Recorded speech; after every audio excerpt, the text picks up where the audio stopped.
This felt less like Thursday Night Football and more like a replay of Super Bowl 52. A lot of the same plot points came into play. Tons of yardage in the air, secondary breakdowns, coaches complaining about pass interference in the new era. But Philly needed this badly. Despite the injuries, they had to pull through to keep pace. There was a lot to be alarmed at, particularly in said secondary, but when push came to shove, they clamped down and did what they had to do. This was emphasized in several goal line stands in the fourth quarter. Yes, the Packers are idiotic for calling 4 straight passing plays, but nothing is more invigorating than stopping your opponent at the 1-yard line. Even then, Green Bay gets themselves another chance. On second down, in the air and picked off by Bradham. Hate to say it, but the receiver has to catch that ball. This was a gimme for that defense. You can't let that happen on your turf, bad play call or not. Good work, Eagles. You may have just saved your season.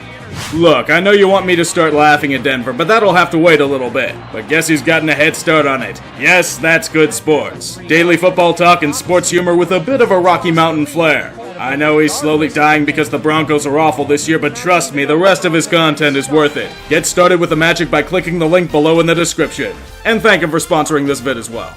So you're walking down the street and see this disabled kid with obvious issues heading towards you. He's mumbling to himself about tanks and is merely minding his own business. For the sake of tradition, you kick him in the nuts just because you're a dick. Well, my friends, let me tell you that child died alone because he was the Miami Dolphins. Chargers, enjoy your bye week with free win. You may have been incredibly unimpressive, but a win's a win, as they say, right? Heck, Melvin Gordon is even back to congratulate you, even if his holdout ended up backfiring on him awfully. At least he can go to sleep at night since he doesn't wear teal. Simplest explanation, Dolphins bad, now give me internet points. Hail to the Redskins. It's a mantra that will be chanted throughout the lands now that the once downtrodden Giants beat the shit out of them at MetLife Stadium. You should be used to opposing fans. Washington, you do nothing but play in front of them on your own turf. This is where the ribbing ends. Your team is shit, Redskins. Whatever display of an offense I saw, you'll call modern art, since I see nothing but puke on a football field. And the defense you faced is completely terrible. You made them look like the 2000 Ravens. Even with rearranging the deck chairs and chucking Dwayne Haskins into a raging fire, it didn't work. He looked terrible just like the team itself. The Giants are 500 because Redskins. That's all you have to say. Everyone wants Jay Gruden's head on a platter, but he's just a puppet. Nothing will change until Snyder is gone. If you read the writing on the wall, that will be never. At least you have the Patriots next week.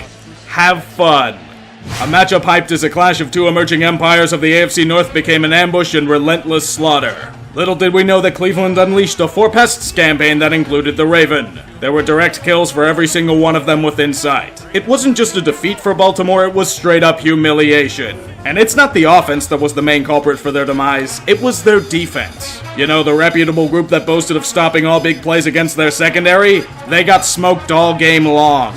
The more I see of them, the more I recognize that this group gets obliterated and exposed by teams with talent. It showed against the Chiefs and it showed here. Nick Chubb, here is your feast. Stuff yourself with stats to your heart's content. Just avoid getting choked like OBJ did. You don't strike me as having that fetish, but weirder things have happened. I see that the Falcons fan base showed up just as well as the team did in general. They must have gotten the memo on how badly Atlanta would be spanked at home. The Titans are an inconsistent bunch, but if they want to send a message to the world that they're still around, they'll do so in convincing fashion. To think I thought that the Falcons would be good this year. All of that talent and they squander it on terrible play calls and poor scheming. It's just nothing to overcome the early deficit. It's honestly pretty sad. I keep expecting more from the Millennium Falcon, but just like most years, they consistently fail to deliver. It's like reliving 28-3, but with expected disappointment. Dan Quinn, will you ever get your offense to fire on all cylinders? Not with your choice of retread, you aren't. Good news, Oakland, you aren't playing a team with a dynamic talent that will end your winning ambitions. The Colts are the epitome of a beatable team, even if you're in the glue factory itself. For what it's worth, the Raiders take a commanding lead and refuse to let it go. It's kind of like Vontaze Burfict and blatant helmet-to-helmet hits. How is this guy still in the league again? Even then, the Colts are hungry for the win. They will do everything they can to steal victory from Gruden's grasp. First and 10. Oh, it's picked off! Here goes Harris, and there go the Colts! That's what we call a well-balanced game. Good work on the win, Raiders. Oh, so the NFL finally chooses to do something about Burfict. Go further than a season, just ban his fucking ass already. He's never going to learn and he's a walking liability. Could have told you this years ago, man. It may be my imagination, but it feels like the city of Houston is deaf for any sort of offense or excitement in football itself. Perhaps all the magic has been transferred over to the baseball realm for the Astros' playoff push. It would make sense as very little would get done to things unrelated to defense. Kyle Allen should go to a doctor as he had a precarious issue with coughing up the ball. It would be worse, but the Texans themselves couldn't do anything with these golden opportunities. It would be just failed trickery that could be deciphered by a 5-year-old. What elite QB. These failings would become more alarming as the Panthers would take the lead and hold serve. Bill O'Brien and his offensive cohorts believe these hieroglyphics cannot be deciphered in time for the win. Carolina returns to 500 and truly has life. The Texans merely give the Dolphins hope for a high draft pick. Enjoy the agony, Houston. It's that time again, boys and the three girls watching, to whip out the Buffalo Optimism meter for another year of false hope. At this point in time, the readings are well over 100%. A 3-0 start, the rebuild is going well. Josh Allen hasn't shit himself on the field. Unfortunately, then you realize that record is only due to weak opponents. We very slowly learn, yet correctly assume that Josh Allen isn't the greatest decision maker when it comes to throwing a football. Turnovers are gifted to the Patriots to run away with the game. Yet they never do. The Bills' defense puts up an outstanding performance in front of the Mafia. Tom Brady unable to gain traction, momentum gained for the overall objective of victory. Yet they never capitalize. It is frustration played out on a field of well-manicured grass. They get so close to finally overcoming their demons, only to succumb to them over and over again. Even worse, they'll have to do it without their prize goose, Josh Allen. He was killed by means of the NFL giving no fucks about player safety. Matt Barkley will have to be the one to get them past this hell. He's doing well to start. He even gets them a shot at redemption. Barkley looking, flips it, end zone, popped up in the air. They fail. Even then, New England still can't gain traction against the suffocating might of the Bills' defense. All they need is one drive. One push and glory is theirs. From the gun, Barkley hit as he throws. It's up in the air, and it's intercepted. And with that, your chance at being the heroes we need is gone. Don't worry, Josh Allen would have been just as awful in this scenario. See you in Foxborough for another wasted defensive effort. Despite many doubters, including myself, the Detroit Lions are looking to shed their long-time label as a punchline. The Chiefs are the perfect specimen for their emergence. A team that's at the top of their game, unaware of the Venus flytrap that awaits to consume them whole. This is a new time for Detroit, a time of dominance, and they play well to begin, but they fail to understand a proven tenet of the football world. Their fans are in love with cuckold porn. They expect nothing more than to see their love fucked repeatedly by zebras. Kansas City would do everything to give you another win, but the officials would keep interfering in ways you are sensitized to. See this catch by Kenny Golladay? Well, you didn't see it, just like there was no graphite on the ground. You already know how the next play goes. Waiting, looking, thinks about running. That lane is cut off. Still fumbles the football. It's loose. The Chiefs pick it up. Yep, puked due to refball poisoning. Even then, the Chiefs wanted you to keep winning. Take the victory, they said. That would be nice if you didn't fumble the ball yet again on the goal line and give up a 100-yard touchdown. Typical Detroit. Even then, you would keep it close. The Chiefs are eager to give you this game so badly, but you're too nice to truly take it. You allow Kansas City to stay in and get bailed out by their talent instead of a hard-earned win by means of grit and tenacity. I know the refs will be blamed repeatedly by Lions fans, but you want to know something? Their real issue was in the fumbles. If Detroit plays a clean game, they win. They didn't, and as a result, they'll take the L. Please whisper those words that make me melt. Sends a shiver right down my spine. I know last week was rough, Seattle, but you get a much easier opponent this time in Arizona. Despite their ballyhooing about a revolutionary offense, this game isn't close. You win this matchup comfortably in the confines of Glendale with ease. What can you say? The Cardinals have no offensive line and can't achieve their full potential without it. Gorge on the free win, Seahawks. It'll get you back to the promised land of a division title with one hand of Jadeveon Clowney. But be warned, there won't be many like this in the future. In the land of Mile High, things have grown desperate for the Broncos. At 0-3, everything is pinned on this game towards their short-term future. Too long have they been mired in a world of suck.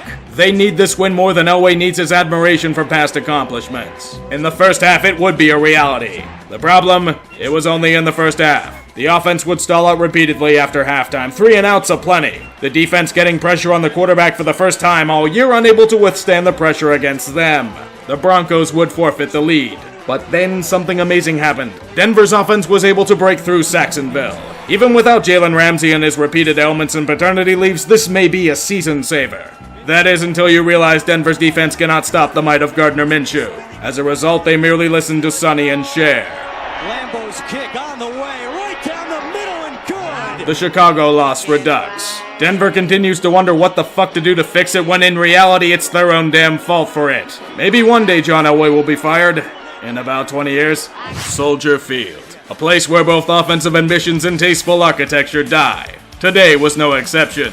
This may have been for both teams, but Minnesota did the Bears a solid and injured Mitch Trubisky. It may sound cruel, but Chase Daniel ended up running Chicago's offense a lot better than Trubisky has done over the past few weeks. Daniel doesn't have anywhere near the upside Kissin' Titties does, but he's composed and safe in his throws. That's all they needed to do against the Vikings. I know the expectation is to laugh at Kirk Cousins and call it a day, but it has nothing to do with any specific QB. The Vikings offense couldn't do anything against that vaunted Bears defensive front.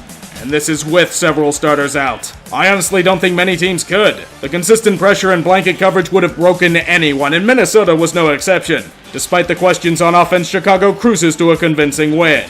You keep defensive pressure like that, not many can win on this team. If only their offense could be worthy of such a proud group every once in a while. This game showed me more about the flaws of the Rams than anything else ever could. What we saw in Los Angeles was an outright embarrassment of the home team. The defense of the Rams merely bent. And then bent some more.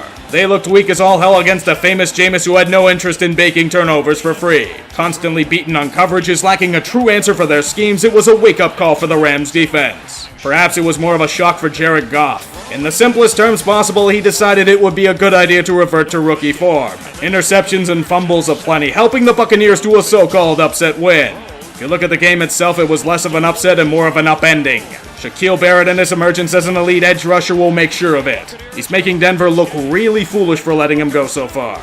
This is a true challenge for both teams. New Orleans looking to prove that they can win without Drew Brees. Dallas seeking their first win against the legitimate opponent. Unfortunately, they won't play a cakewalk, but a team with a formidable resistance. Little did they know that the Saints' biggest weakness was in the secondary. They never exploited it. Dallas chose to focus on the ground and pound short-range game. It didn't work all that well.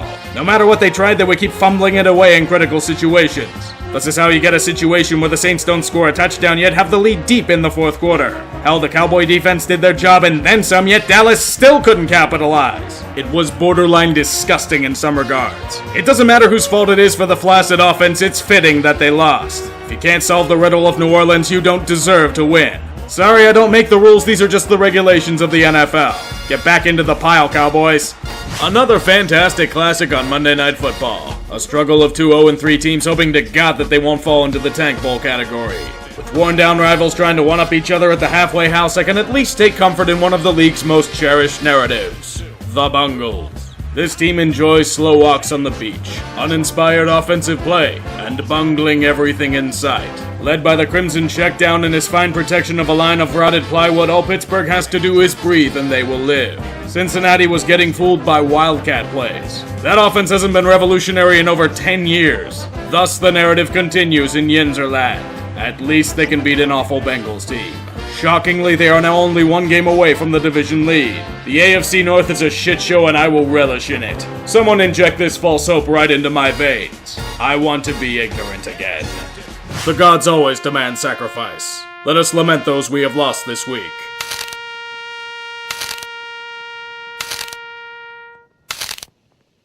Unit lost. Unit lost.